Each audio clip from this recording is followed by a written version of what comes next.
I'm Shay Russell for mining.com.au, and joining me today is Caedmon Marriott, the Managing Director of Western Mine Groups. Caedmon, how are you? Oh, very good, Shay. Good to meet you. Now, it's awesome to have you on here because you are putting out good news after good news for the past 4 months, but it doesn't seem like anybody's listening. So let's summarise the most recent batch of good news that came out today. I'm seeing some pretty juicy nickel grades in this ASX update. Can you talk me through it? Yes, some more assay results out this morning from our RC drilling programs at Mulga Tank. And as you say, we've been working on Mulga Tank very hard for the last 12 months or so.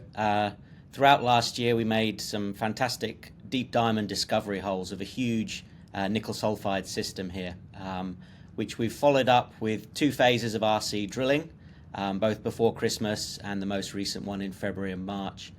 And so, yeah, we're on a roll now, putting out the assay results from this phase 2 program.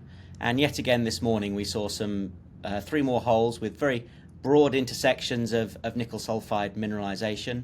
Some of these are continuous intersections of 200 meters of nickel sulphide.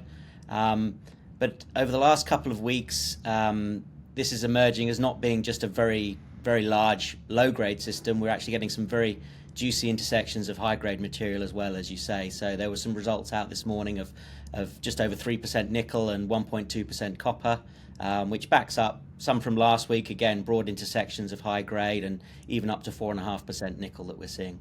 Now, you used some keywords there that I know is a code for geologists in the industry, but of course, some of us are just amateurs starting our geological journey.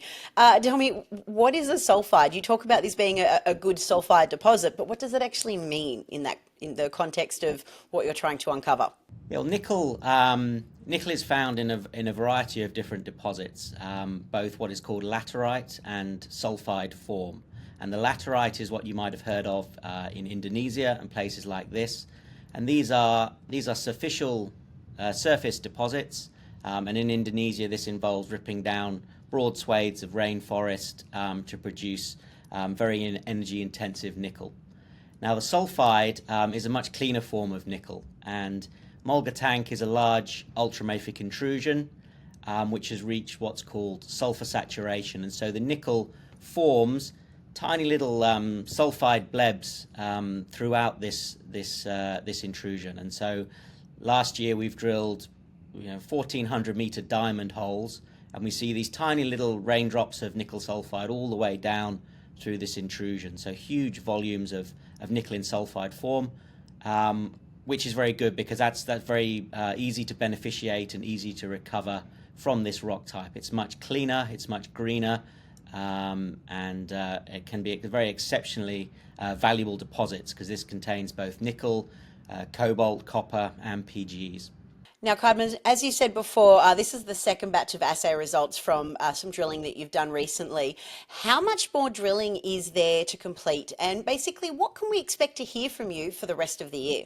Yeah, so we're currently in the process of drilling another deep diamond hole, EIS3. This is funded with WMG's grant from the WA government. This will be another 12 to 1300 meter diamond hole, which is targeting a very compelling conductive geophysical anomaly at the base of the intrusion. This is where these little disseminated sulfide droplets may have rained down and accumulated on the intrusion floor as what we call a massive sulfide deposit. So we've probably got another 3 or 4 weeks of drilling there, and then we'll see both visual results and assay results from that.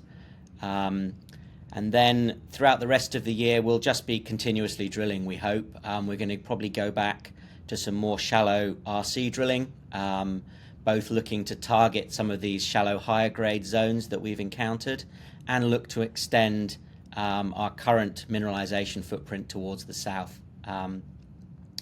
These results are all going into working towards our first mineral resource for Mulga Tank.